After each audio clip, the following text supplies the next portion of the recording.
시청자 여러분 안녕하십니까? 코인 업앤다운 시작합니다. 오늘은 디지털 자산 시장에서 최근 시세가 크게 움직인 프로젝트들의 현황과 그 시세 급등의 원인에 대해서 자세히 살펴보도록 할 텐데요. 특히 최근 언론에서 집중적으로 다뤄지고 있는 피코인 사건 등을 통한 디지털 자산의 상장 및 시세 관리에 대한 부분이 시장 전체에 어떤 영향을 미치는지 자세히 짚어보도록 하겠습니다. 이 시간 펜버스 황동우 대표와 함께하겠습니다. 어서 오세요. 네, 안녕하세요. 네, 최근 주요 언론에서 가장 민감하게 다뤄지고 있는 뉴스가 바로 피코인이라고 불리는 퓨리에버 코인 사건입니다. 많은 분들 알고 계실 텐데요. 이게 단순 코인상의 이슈가 아니라 납치, 살인과 같은 아주 끔찍한 강력 범죄의 원인에 이 디지털 자산이 있다 보니 이 시장에 계신 분들은 특히 더 민감하게 이 뉴스 지켜보실 것 같은데요. 본격적인 이야기 나눠보기 전에 퓨리에버 코인 원래 어떤 프로젝트였나요? 네, 사실은 지금 최근 주요 언론사들 단순 디지털 자산이나 코인 이야기가 아니라 정말 좀 너무 끔찍할 정도의 이제 강력 범죄 얘기까지 연루가 되어 있다 보니 굉장히 좀 민감하게 계속 사안을 볼 수밖에 없습니다. 네. 지금 이제 개인적으로는 지금 이슈가 되고 있는 퓨리에버 코인, 저희가 이제 언론에서는 피코인이라고 주로 나오고 있는데 네. 실제 지금 상장되어 있는 거래소는 코인원에 네. 상장이 되어 있더라고요. 최근에 이런 언론이나 이런 보도 자료들 때문에 거래소에서 역시 현재 유의 종목으로 지정을 해서 관련 건과 관련해서 투자 유의에 대해서 주의해야 한다라고 거래소에도 발표를 한 바 있으며 실제 피코인 같은 경우는 프로젝트 자료나 이런 거를 찾아보니까 네. 지금 현재 실제 재단 사이트나 재단 자료에 보면은 정보들이 굉장히 많이 올려져 있더라고요. 네. 우선 사업 모델로 봤었을 때는 그런 환경 보호, 뭐 미세먼지 절감 이런 부분에 관련된 시스템들을 구축을 하고 그런 부분을 이제 빅데이터화를 하겠다라는 이제 모델로서 실제 지금 사업 자료들이나 백서들을 보면은 관련된 다양한 업무 협약서, 뭐 특허증 사실은 스타트업 입장에서 봤었을 때는 상당히 많은 좀 기본적인 거를 갖춰진 좀 상당히 흥미로운 프로젝트라고 충분히 보일 것 같긴 했었습니다. 예, 이게 뭐 보시는 것처럼 실체가 정확히 있는 거라고 판단이 되시나요? 그러니까 이게 자료들을 봤었을 때는 네. 충분히 그 설득이 될 수도 있겠다라는 생각이 들고 네. 또 중요한 거는 퓨리에버 코인이 나왔었던 당시가 현재 뭐 2023년도가 아니라 네. 2018년도, 19년도 이야기입니다. 아. 그때는 워낙 광풍 문화였었고 네, 투기 광풍이 불던 시절이었죠. 맞습니다. 특히 이제 그때는 저도 개인적으로 코인을 하던 사람으로서 당시에는 이런 코인이라는 거, 디지털 자산이 오늘날에 왔어야 이게 제도화가 됐고 네. 좀 더 뭔가 구체적인 사업 모델을 있었지 당시에는 뭔가 IT적인 부분이나 네. 향후 이런 가능성 그런 부분에 약간 배팅하는 심리로 가다 보니 오히려 피코인 같은 경우는 저런 식의 뭔가 특허증이랑 사업 모델과 업무 협약까지 되어 있다면은 상당히 많은 투자자들이나 시장에서는 좀 핫하게 움직였을 가능성은 충분히 있어 보였습니다. 네, 퓨리에버 코인 일단 표면적으로는 환경, 미세먼지에 특화된 빅데이터 프로젝트다라고 나와 있는데 이 사건 관련 언론 보도들을 보면요. 이 피코인 시세 조작으로 인한 다툼에 대해서 자주 나오거든요. 시세 조작이나 시세 관리 이런 게 정확히 어떤 걸 의미하나요?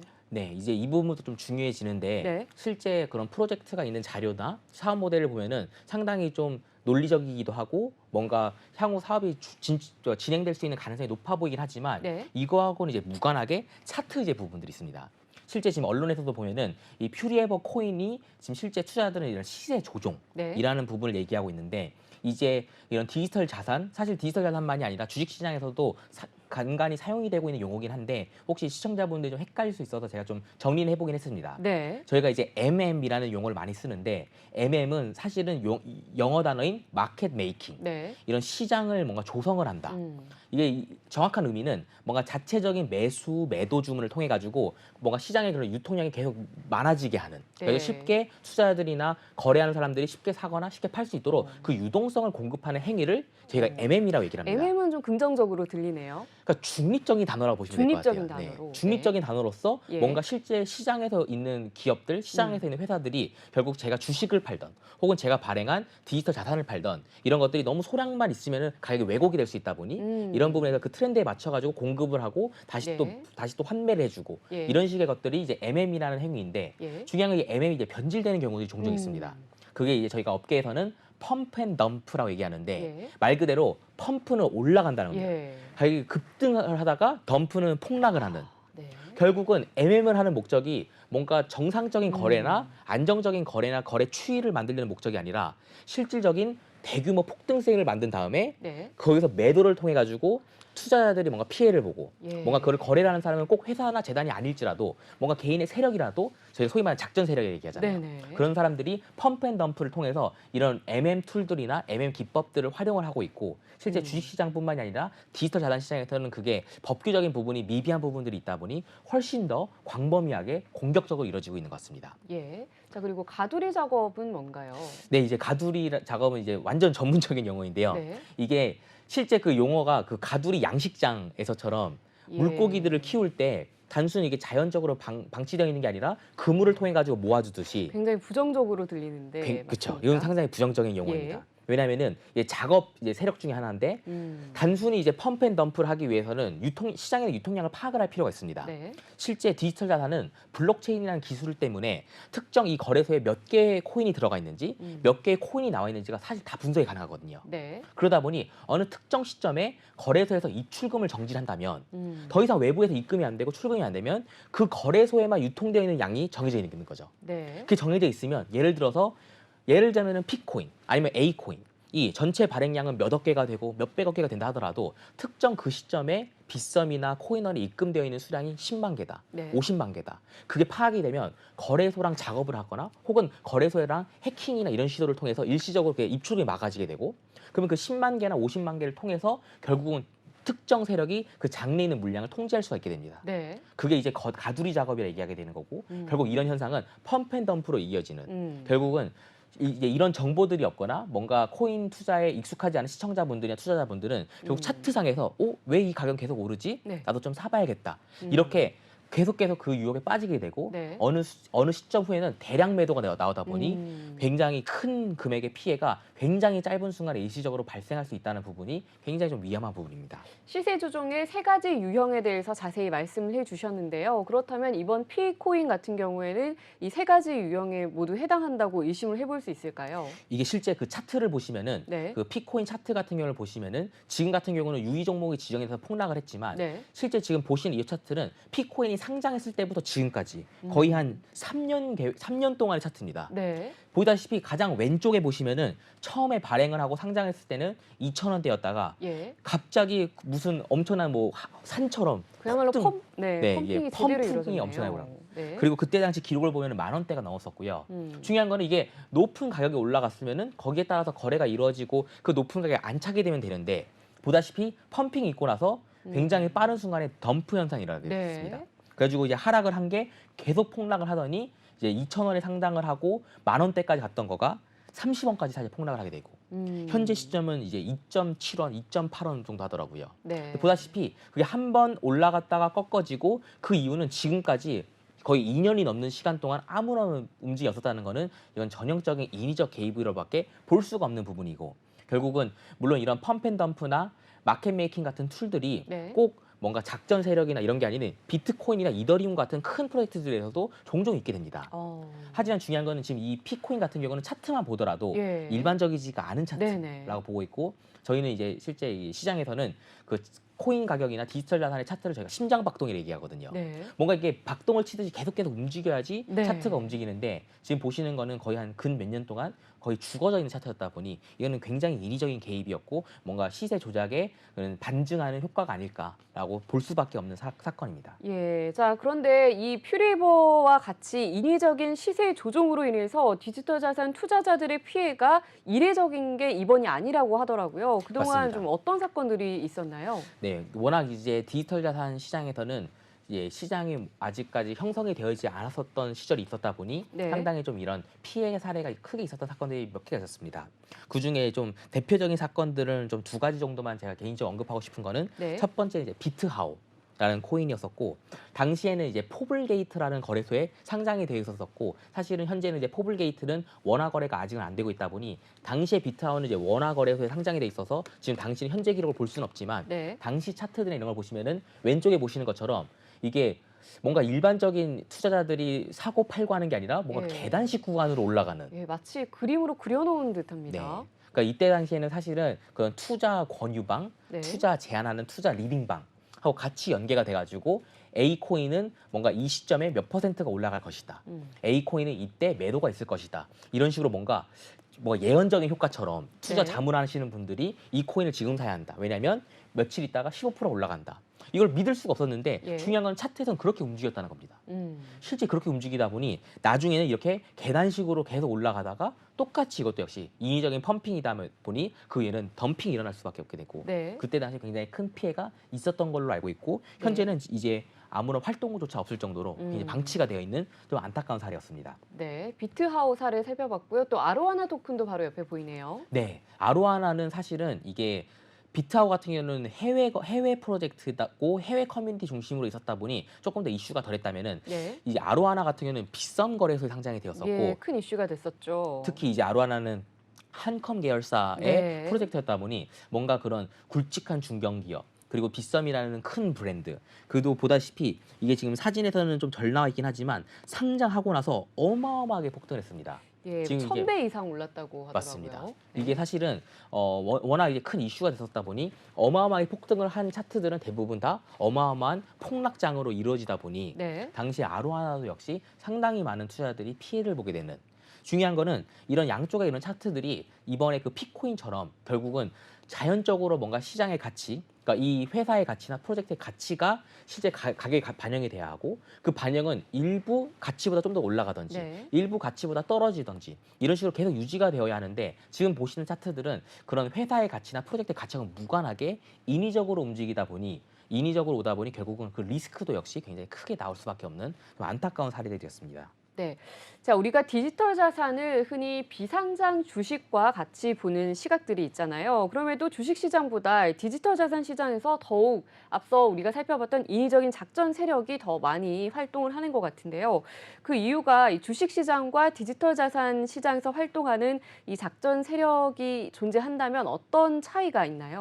네, 사실은 이제 방금 말씀드렸던 그 일련의 사건들이 꼭 디지털 자산에만 있었던 얘기는 또 아닙니다. 네. 사실은 저희가 익숙한 이제 주가 조작 사건 예. 그리고 뭔가 주식 시장에서도 역시 똑같은 방식으로 뭔가 실체가 없는 소문, 뭔가 과장된 소문 이런 걸 통해 가지고 주식 가격을 이끌고 그 이끈 가격을 다시 또 매도를 해 가지고 수익을 버는 그런 것들을 저희가 종종 언론에서 많이 보게 되고 실제 그런 많은 이제 언론 보도 자료의 소스가 되고 있긴 한데 중요한 거는 가장 큰 차이는 네. 지금 최근에 이제 일련의 여러 가지 사건도 있었지만 가장 좀 이슈가 됐었던 주식 사건 중에 하나가 아마 에디슨 모터스일 것 같아요. 네. 뭔가 그런 대규모 호재나 대규모 발표를 뭔가 내가 이행할 거라는 계획이 아니라 그냥 먼저 발표를 하고 네. 거기서 주가가 올라가면은 주가가 올라간 걸로 다시 또 매도를 하고 네. 어떻게 보면은 뭐 자연스러울 수도 있지만 어떻게 보면은 또 억울할 수도 있고 어떻게 보면 되게 위법적일 수도 있는데 네. 중요한 거는 이런 것들이 전부 다 증권시장법이나 자본시장법에서는 굉장히 엄벌을 하고 있습니다. 네, 맞습니다. 왜냐하면은 이게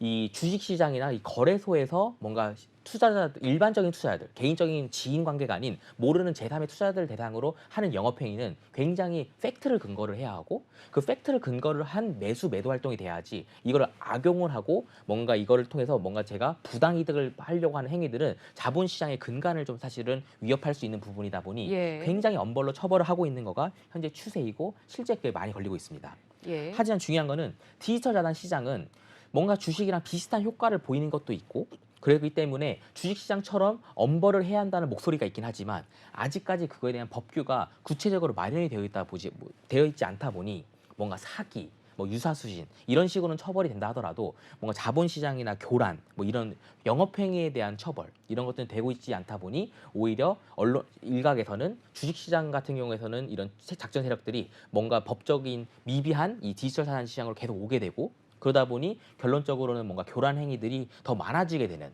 그런 현상들이 좀 안타까운 현상들이 계속 보이고 있는 것 같습니다. 예, 주식 시장과 달리 디지털 자산 시장에서는 근본적으로 이 규제와 관한 법이 아직 미미하다 보니까 계속해서 이런 주가 조작 세력, 이런 시세 조종 세력들이 좀 활기를 치는 것 같은데요. 이번 피코인 사건을 보면요, 시세 조종뿐만 아니라 거래소의 상장 과정에도 부정한 청탁 관련 제보가 있다고 언론에서 보도가 되고 있습니다. 그렇다면 거래소 상장은 과연 어떤 식으로 이루어지게 되고 있는지 이 부분 먼저 좀 말씀해 주실까요? 네, 우선 앞서 설명드렸던 것처럼 주식시장이랑 이 디지털 자산 시장이 어떻게 보면 굉장히 비슷하기도 하고 어떻게 보면 굉장히 다르기도 합니다. 우선적으로는 증권 시장 같은 경우에서는 그런 상장 절차들이나 이런 상장 절차에 대한 규정들이 전부 다 법규화되어 있고 네. 이 법규화되어 있는 것 플러스 이거에 대한 감독 기관이 따로 있고 또 이 플러스 이거에 대한 상장 거래소들은 이미 증권사들이랑 같이 출자를 통해 가지고 많은 제도화가 돼서 투명화되어 있는 절차들이 있는데 네네. 디지털 자산 시장은 특성상 아직 이러한 부분들이 이제 구축이 되고 있는 것 같습니다. 실제 지금 왼쪽 자료화면도 보시면은 이건 빗썸 거래소에 있었던 상장 심사 기준을 제가 발췌해 온 건데 네. 빗썸에서도 이런 상장 심사 과정 또 상장 폐지 과정 이런 부분들을 투명하고 객관적으로 하려고 많이 노력은 하고 있습니다. 예. 하지만 이제 그 내용들을 보면은 실제 이렇게 빨간색으로 제가 표시해 놓은 부분인데 그런 심사를 할 때 비즈니스에 대한 영속성, 뭐 기술적 기반과 확장성, 뭐 시장성 사실 이 용어들이 전부 다 코스닥이나 코스피 상장 기준에서 나왔던 것들이거든요. 네. 근데 중요한 거는 이 내용들은 굉장히 좋긴 하지만 음. 이게 그럼 구체적으로 어떻게 평가가 되는지 그 배점들이 어떻게 되고 있는지 네. 실제 코스닥, 코스피에서는 그럼 그 자본금은 얼마인지 영업이익은 어떻게 되고 있는지 네. 매출이 어떻게 되고 있는지 이것을 자발적인 판단 기준이 아니라 이게 이미 법규화되어 있는 부분들이 있고 이 표준들을 이미 다 고시화해가지고 이 변경이 되는 걸 전부 다 평가화해가지고 뭔가 관리 감독을 투명하고 뭔가 객관적으로 하려고 하는 시도들이 굉장히 많이 있는데 네. 아직 디지털 자산 시장은 그런 시도들이 있긴 하나 여전히 자체적인 그런 심의 기준, 네. 자체적인 그런 심의위원들 이런 것들이 있다 보니 항상 이런 그런 피코인과 같은 좀 뭔가 불미스러운 사건들 네. 또 이런 부분들에서 특히 이제 피코인 같은 경우는 여러 거래소에 상장이 되어 있는 게 아니라 현재 코인원에만 유일하게 상장이 되어 있거든요. 그렇죠. 그러다 보니 그 의심의 눈초리가 피코인만이 아니라 코인원에까지 갈 수밖에 없는 겁니다. 그래서 이런 부분들 때문에 결국은 이런 거래소들이 어떤 식으로 상장을 하는지 어떤 식으로 이걸 심사를 하는지를 실제 주식시장처럼 좀 더 투명화하고 좀 더 구체화하면서 고도화할 필요가 있다는 이야기들이 계속 있어 왔지만 아직까지 그런 부분들의 제도의 미비가 계속 이런 불미스러운 사건들까지 연결이 되는 이유가 아닐까 생각하고 있습니다. 네, 거래소 자체 기준에 의해서 상장이 되다 보니까 말씀하신 대로 이런 불미스러운 일이 발생을 하는 것 같은데요. 그렇다면 일반 주식 시장에서 상장 과정은 어떤 식으로 진행이 되나요? 네. 앞서 제가 간단히 설명드리긴 했지만 이미 금융감독원 또 한국거래소 같은 경우는 공공기관은 아니지만 이미 증권사들의 출자를 통해서 거의 준공공기관 같은 색깔을 받고 있습니다. 네. 한국거래소와 금융감독원의 규정에 보시면은 지금 이 자료화면에 살짝 나와 있긴 하지만 아주 구체적인 기준들이 매년 나오고 있습니다. 네. 거기에는 이제 예전 같은 경우라면은 뭔가 제조 중심적인 유통 중심적인 회사들이 많았었다면 이제는 점점 IT 중심적인 회사들이 나오고 있다 보니 그런 산업의 트렌드에 맞춰 가지고 이런 기준도 계속해서 변경을 하고 네. 이런 거에 대한 공청회 그리고 이런 거에 대한 심사 그리고 이런 것들을 뭐 거래소가 자체적으로만 한다는 게 아니라 증권사가 주관사 역할을 해가지고 같이 그쪽에 협업을 해가지고 뭔가 이 내용들을 좀 더 투명하고 객관적으로 설명을 하려고 하는 시도들이 많이 제도화가 되어 있습니다. 하지만 디지털 자산 시장은 이러한 큰 틀에서는 동일하고 있으나 네. 여전히 그 과정은 좀 미스터리가 부분이 있죠. 예. 빗썸 같은 경우에서도 상장 절차나 상장 요목, 상장 요건들을 사실 다 공개는 하고 있습니다. 하지만 이 상장 심사위원이 누가 있는지 그리고 누가 이걸 활동하고 있는지 누가 어떤 커멘트를 했는지 이거에 대한 관리 감독은 누가 되고 있는지가 전혀 사실 오픈이 되지가 않거든요. 네. 물론 A 프로젝트가 상장을 한다면 그 상장에 따른 상장 검토 보고서 혹은 A 프로젝트가 뭐 상장 폐지 혹은 유의 종목이 된다면 그거에 관련된 보고서나 사유 등에 대해서는 계속 고신하고 있습니다. 이 부분도 많이 이제 발전된 모습이긴 하지만 여전히 이제 저희가 궁금한 것 중에 하나 그리고 또 특히 시청자분들이나 투자자분들이 궁금한 것들은 이런 절차들이 어떤 식으로 이루어지고 있는지 하지만 사실 이거는 빗썸이나 코인원, 업비트와 같은 한국 거래소의 이슈만이 아니라 사실 전 세계 거래소들이 항상 똑같이 받고 있는 이슈긴 합니다. 네. 바이낸스, 뭐 게이트 이런 글로벌 거래소들도 역시 이러한 상장 절차들이 완전히 투명하진 않거든요. 그런 부분들을 결국 어떤 식으로 해결할 건지 이 부분이 결국은 이 블록체인 디지털 자산 시장이 더 발전되는 모습에 꼭 필수한 부분이지 않을까 생각하고 있습니다. 네, 자 이번 피코인 사건으로 말미암아 코인 투자에 대해서 투자자분들의 더욱 많은 좀 조심스러운 접근이 필요할 것 같다는 생각이 듭니다. 디지털 자산 시장에서 꼭 유의해야 되는 부분이 있다면 어떤 점을 강조하실 수 있을까요? 네, 물론 이제 투자 전략이나 이런 부분에서는 좀 검토하시거나 유의할 부분이 상당히 많이 있겠지만 네. 사실 이번에 피코인 사건을 보면서 개인적으로 다시 피코인의 그 차트나 상장되어 있는 것들을 보면은 이 전형적인 위험한 김치 코인으로 분류가 될 수가 있습니다. 네. 왜냐하면은 우선 첫째, 차트가 일반적이지 않다는 부분을 항상 유의하셔야 합니다. 일반적인 프로젝트들은 물론 스타트업 같은 경우는 좀 거래량이 작기 때문에 코인 가격의 등락폭이 클 수밖에 없습니다. 네. 하지만 그렇게 등락폭이 큰 게 계속 유지가 됐었어야 하고 그러면서 프로젝트가 발전하고 발전할수록 거래량이 점차적으로 늘어나면서 이 등락폭이 좀 더 안정화가 되는 그런 추이가 있어야 하는데 피코인 또 앞서 설명드렸던 아로하나 네. 비트하우 다 일반적이지 않은 차트들이 아닌 인위적인 차트들의 개입들이 굉장히 컸었습니다. 네. 이런 부분들은 굉장히 보실 때 단순 뭐 15분 봉, 30분 봉, 시간 봉만 볼 것이 아니라 4시간, 6시간, 1분 봉도 같이 보시면서 전반적인 추이가 어떻게 됐었는지를 같이 보셔야 하는 부분이 있고 두 번째는 블록체인의 특성상 A 거래소나 B 거래소 하나에만 상장이 되지가 않고 여러 거래소들이 상장이 돼가지고 네. 각 거래소들마다 점유율을 가지고 유통이 되는 게 일반적입니다. 반면에 피코인 같은 경우는 코인원에만 유일하게 상장이 돼 있고 네. 전 세계에 있는 모든 유통 물량이 코인원에서만 있다 보니 결국 이거는 뭔가 일반적이지 않은 케이스라고 볼 수밖에 없는 부분입니다. 사실은 다른 프로젝트들 이제 실제 최근에 핫한 프로젝트들 같은 경우는 대부분이 다 해외의 일부 그리고 국내의 일부 이런 식으로 최소 두세 개 이상의 상장이 돼가지고 두세 개 이상의 간극을 통해 가지고 시장의 거래량 표준 가격이 형성이 되고 있는데 A 거래소에만 상장되어 있다든지 혹은 여러 개 상장은 되어 있지만 특정 거래소에만 거래량이 집중되어 있는 경우 이런 경우들도 역시 일반적이지 않기 때문에 투자를 결정하실 때는 굉장히 좀 유의하셔야 한다는 점 다시 한번 당부드리고 싶습니다. 예, 투자자 자체적으로 굉장히 좀 신중한 접근이 필요할 것 같은데요. 그럼 말씀하신 것처럼 어떤 특정 거래소에만 상장된 코인을 좀 피한다면 좀 도움이 될까요? 물론 100% 그런 건 아니겠지만. 당연하죠. 이게 네. 저는 이게 물론 그게 유일한 조건은 아니겠지만 네. 실제 저희가 코인을 분석을 하고 어떤 프로젝트를 분석을 할 때는 저희가 많이 참조하는 사이트 중에 하나 이제 코인 마켓캡이라는 네. 사이트가 있습니다. 코인 마켓캡에 등재가 된 코인들 같은 경우는 음. 이 코인이 현재 어느 거래소에 상장이 되어 있는지 그리고 그 상장되는 거래소의 점유율은 얼마나 되는지가 좀 객관적으로 많이 보여져 있거든요. 예. 그런 보조 지표들을 좀 활용을 하셔서 만약에 제가 거래하고 싶은 코인, 제가 좀 길게 보유하고 싶은 코인들이 뭐 예를 들면 코인원, 예를 들자면 빗썸 이런 특정 거래소에만 국한되어 상장이 되어 있다면은 이게 해외나 이런 해외 쪽 커뮤니티나 해외 마케팅이 좀 부족한 부분일 수도 있고 이럴수록 특정 세력에 인해서 가격이 크게 왔다 갔다 할 수 있는 부분들이 있다 보니 이런 부분들은 좀 유의하시면서 프로젝트를 분석하시는 게 중요하지 않을까 생각합니다. 예, 초기 투자자분들 같은 경우에는 앞서 말씀해 주신 것처럼 코인 마켓캡과 같은 이 객관적인 지표를 제공하는 곳을 꼭 참고해 보시면 도움이 될 것 같습니다. 자, 이렇게 해서 코인 업앤다운 1부에서는 디지털 자산의 상장과 시세 조정에 대한 시세 관리에 대한 자세한 이야기 나눠봤습니다. 저희는 잠시 후 2부에서 다시 찾아뵙겠습니다.